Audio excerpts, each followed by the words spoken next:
Hello students, Praveshika ஸ்டூடெண்ட்ஸுக்கு easy language Tamil தெரியாது இல்லையா, அவங்களுக்கு கேவி ஸ்டூடெண்ட்ஸ்லாம் இருக்காங்கல்ல, அவங்களுக்கு ஈஸி லாங்குவேஜ். செகண்ட் லாங்குவேஜ் வந்து அவங்க ஹிந்தி எடுத்திருப்பாங்க ஸ்கூலில். அதுக்கப்புறம் அவங்க தமிழ் வந்து அவங்களுக்கு பெரிய தமிழ் கட்டுரையெல்லாம் எழுத முடியாதுன்றதால ஈஸி லாங்குவேஜ்னு ஒன்று புக்கு கொடுத்துருக்காங்கல்ல, அதுக்கு 50 மார்க்கு. அந்த 50 மார்க்குக்கான போர்ஷன்ஸ் உங்களுக்கு பொறுமையாக படித்து காட்டுறதுக்கு தான் இதை போடுறோம் ஸ்டூடெண்ட்ஸ். ஏன்னா உங்களுக்கு ரீடிங் கம்மியாக தான் வரும். சில ஸ்டூடெண்ட்ஸ் நல்லா படிப்பாங்க, நிறைய பேருக்கு வந்து ஹிந்தி தான் படிச்சிருப்பாங்க, இங்கே தமிழ் தெரியாது. அவங்களுக்காக இது போடுறோம் ஸ்டூடெண்ட்ஸ். பேஜ் நம்பர் சரவணா கைடில், சரவணா ஈஸி லாங்குவேஜில் 3031 அதில் வந்து ஊன் டவுர் சியார் ஒட்டகமும் நரியும் போட்டாச்சு. அப்புறம் காய் பசு அது போட்டாச்சு. இப்போ ஹோஷியார் கிசான் அறிவுள்ள உழவன். ஹோஷியார்னா அறிவுள்ள, கிசான்னா உழவன், ஃபார்மர் விவசாயி. அதை பற்றி பார்க்கலாம் ஸ்டூடெண்ட்ஸ். இப்போ வந்து ஓர் உழவனுக்கு 4 சோம்பேறி மகன்கள் இருந்தனர். அந்த ஒரு விவசாயிக்கு 4 பிள்ளைகள். அவங்க 4 பேரும் சோம்பேறிங்க, சுறுசுறுப்பாக எந்த வேலையும் செய்ய மாட்டாங்க. தன் மகன்களின் நிலையினால் கவலையுற்ற உழவன் நோயுற்றான். பிள்ளைங்க நல்லா இருந்தால் தானே இப்போ அப்பா அம்மா நல்லா இருக்க முடியும். நல்லா படித்து நல்லா வேலைக்கு போயிட்டு ஹெல்த்தியாக இருந்தால் தானே இப்போ சந்தோஷமாக இருக்க முடியும் பேரண்ட்ஸ். பாரு, அவங்க சோம்பேறியாக இருக்கிறதால அப்பாவுக்கு ஒரே கவலை. அதுக்கப்புறம் அவர் படுக்கையாக உடம்பு சரியில்லாமல் கவலைப்பட்டு உடம்பு சரியில்லாத போயிட்டார். இறப்பதற்கு முன்பு தன் மகன்களிடம், நம் நிலத்தில் மிகுந்த செல்வம் புதைந்துள்ளது, அதை தோண்டி எடுத்து சமமாக பகிர்ந்து கொள்ளுங்கள் என்று கூறிவிட்டு இறந்து போனான். உழவனின் மகன்கள் பண ஆசையால் முழு நிலத்தையும் தோண்டி பார்த்தனர்.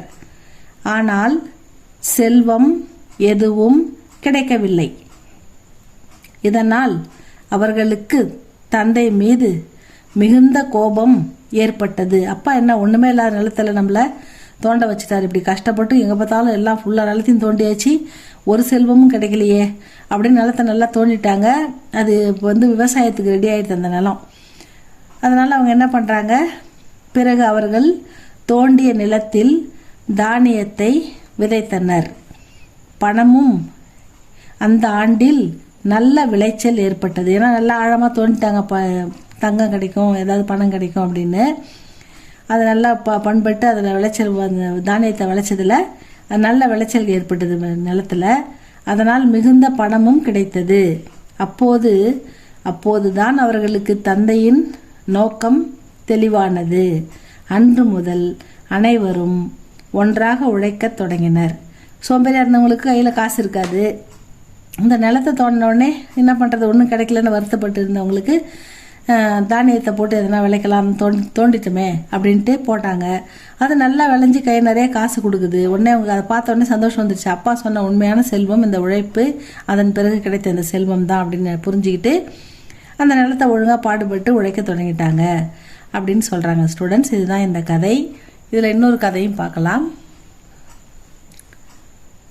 சென்னை மகாநகர், ஹமாரே ஷகர், நம் நகரங்கள், நம்ம நாட்டில் உள்ள பெரிய நகரங்களை பற்றி கொஸ்டின் கேட்டிருக்காங்க. அதில் வந்து சென்னை மகாநகரை பற்றி போட்டிருக்காங்க. சென்னை மகாநகர், சென்னை மாநகரம். சென்னை தமிழ்நாட்டின் தலைநகரம் ஆகும். கல்கத்தா, பம்பாய், டில்லியை அடுத்து நாட்டின் 4வது பெரிய நகரம் சென்னை. ஆங்கிலேயர் காலம் தொட்டு வளர்ந்து வரும் இந்நகரம் இன்று சர்வதேச வாணிக மையமாக விளங்குகிறது. எல்லா வியாபாரமும் அங்கே நடக்குது. சர்வதேச உலகம் பூரா வந்து வியாபாரம் பண்ணுறாங்க அப்படின்னு சொல்கிறாங்க. சர்வதேச வாணிகன்னா வியாபாரம், எல்லா விதமான பொருளும் கிடைக்கும் சென்னையில். பெரிய பெரிய பிஸ்னஸ் சென்டர் இருக்குது, பெரிய பெரிய கடைகள் இருக்குது, நிறைய காலேஜ் இருக்குது அப்படின்னு சொல்கிறாங்க. இங்குள்ள கடற்கரை உலகின் 2வது பெரிய கடற்கரையாகும். நம்ம மெரினா பீச் வந்து உலகத்திலேயே மிகப்பெரிய 2வது கடற்கரை. இது தன் அழகால் மக்களின் மனதை கவர்ந்து வருகிறது. இந்த மெரினா பீச்சை பற்றி சொல்கிறாங்க. இது தன்னுடைய அழகால் மக்களை ரொம்ப கவர்ந்து வருது அப்படின்னு சொல்கிறாங்க.